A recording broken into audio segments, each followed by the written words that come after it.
আমি আমার অন্যান্য ভাইদেরকে বলবো, রাজনৈতিক দল যারা রয়েছেন, আসেন আমরা ক্ষমতা প্রেমিক না হয়ে আমরা দেশ প্রেমিক হই। আমাদের দেশের জন্য আমরা আমাদের কথা, কার্যক্রম, বক্তৃতা, আমাদের সমস্ত কার্যক্রমগুলো থাকুক, সেইভাবে আমরা পথ চলি। একে অপরের প্রতি আমরা ঘৃণা সৃষ্টি না করে আমরা দেশ গড়া, মানবতার কল্যাণে এবং ইসলামের কল্যাণে কাজ করি। ইসলামী আন্দোলন বাংলাদেশের সহযোগী সংগঠন ইসলামী যুব আন্দোলন নবম প্রতিষ্ঠা বার্ষিকী সম্মেলনের সভাপতি, মঞ্চে কেন্দ্রীয় ইসলামী আন্দোলন সহ বিভিন্ন সহযোগী সংগঠনের নেতৃবৃন্দ, সামনে যারা উপস্থিত রয়েছে, ইসলাম, দেশ এবং মানবতার কল্যাণের জন্য যারা আমাদের আশা আকাঙ্ক্ষা, আমার প্রিয় যুবকরা, ইসলামী যুব আন্দোলন প্রতিষ্ঠিত হয়েছে 9 বছর চলছে। যখন ইসলামী যুব আন্দোলনের কথা আলোচনা হয়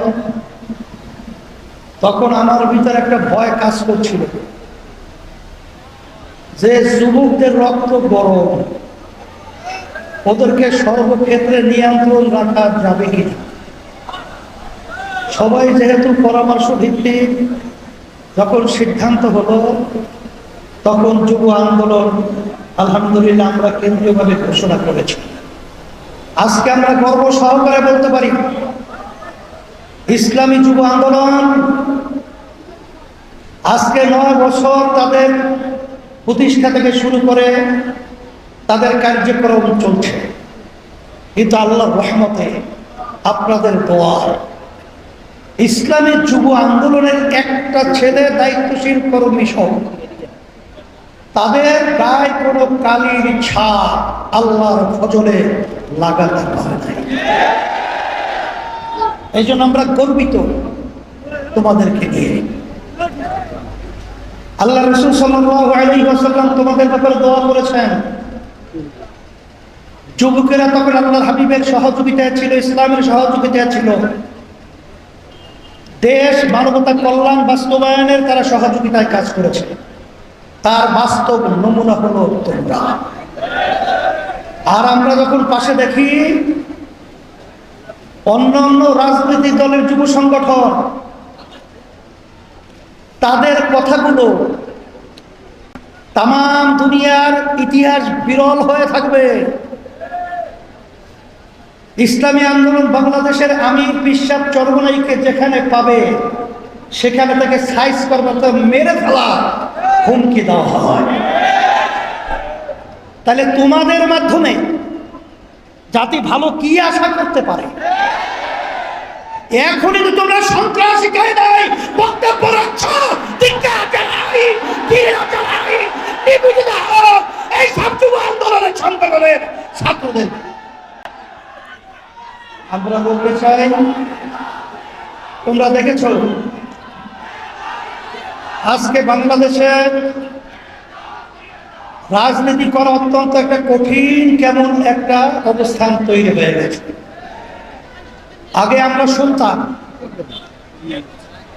যে যখন নাকি কেস হতো, বাদী এবং আসামি তারা একত্রে নৌকা যোগে আদালতে যেত। তাদের ভিতরে একটা সৌহার্দ্যতা ছিল, তাদের ভিতরে একটা ভ্রাতৃত্ব ছিল, তাদের ভিতরে একটা আন্তরিকতা ছিল। কিন্তু বর্তমানে বাংলাদেশে কি রাজনীতি চলছে? যেই রাজনীতির ইতিহাস আপনারা দেখেছেন, যে পীর সাহেব চরমনাইয়ের ব্যাপারে বলে, কি বলে? পীর সাহেব চরমনাই মিথ্যা বলে, নেশা খায়, তার নাম হলো পীর সাহেব চরমনাই। নাউযুবিল্লাহ, ধিক্কার জানাই।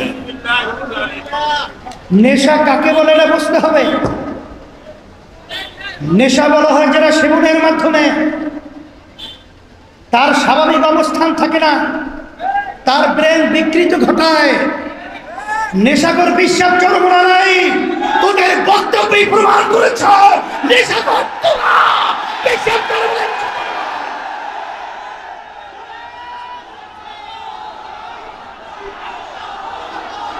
এরপরে আপনারা দেখেছেন, নালে কোন সুস্থ মানুষ তারা কি এই ধরনের বক্তব্য দিতে পারে? আরে বোঝা গেল ওদের মাথা বিকৃতি ঘটে গেছে। তাইলে প্রমাণিত হয়ে গেল যে তোরাই হলো প্রকৃত নেশাখোর। এরপরে বক্তব্য রাখা হয় আমরা নাকি খয়রাত চাই, খয়রাত খাই।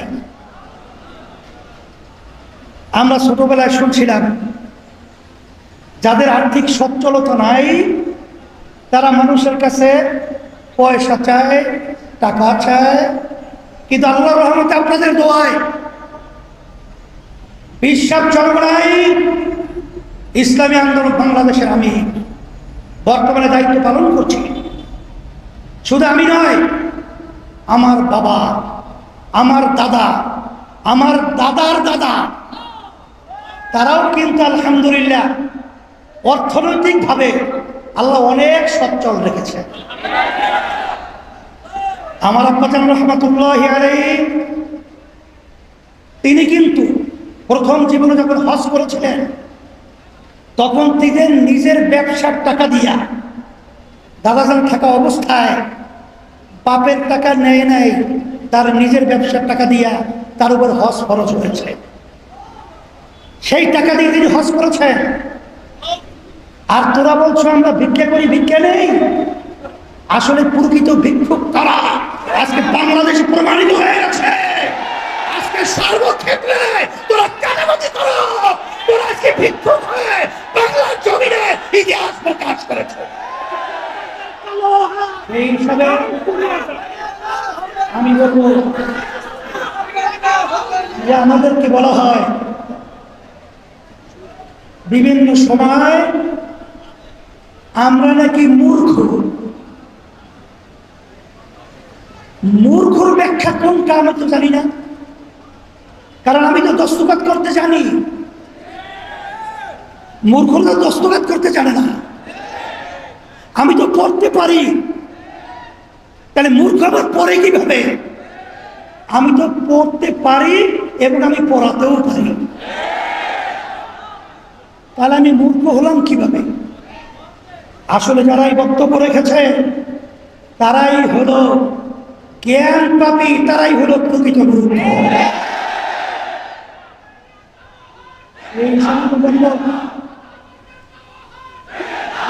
বাংলাদেশের মধ্যে সুষ্ঠু ধারা রাজনীতি করার মতো পরিবেশ কেমন জানি দিনের দিন নষ্ট হতে চলছে। কিন্তু আমাদের দুঃখ হয়, এই দেশটা আমার, এই দেশটা আমি জন্মগ্রহণ করেছি, এই দেশের মহব্বত এটা ইমানের একটা অংশ। সে লক্ষ্যে আপনারা দেখেছেন জুলাই 5ই আগস্ট ইসলামী আন্দোলন বাংলাদেশ, আমরা কিন্তু একমাত্র ইসলামের এই ব্যানার নিয়ে সর্বপ্রথম ন্যায়ের পক্ষে অন্যায় প্রতিবাদে আমরা এই বাইতুল মুকাররমের উত্তর গেটে প্রথম সমাবেশ মিটিং মিছিল করেছিলাম। আপনারা দেখেছেন 1987 সাল ইসলামী আন্দোলন বাংলাদেশ প্রতিষ্ঠিত হয়েছে। অদ্যাবধি পর্যন্ত আমাদের একটা এমপিও কিন্তু আমাদের দলীয় ব্যানারে সংসদে যায় নাই। এর অর্থ কি? আমরা তো দুর্বল না, কিন্তু আমরা চাঁদাবাজদের সহযোগী হই না, খুনিদের সহযোগিতা হই নাই, দেশের টাকা বিদেশে পাচারকারীদের সহযোগী ক্ষমতায় যাওয়া সেরই আমরা হই না। সেই হিসাবে এখন 5ই আগস্টের পরে সুন্দর একটা দেশ গড়ার মতো পরিবেশ তৈরি হয়েছে।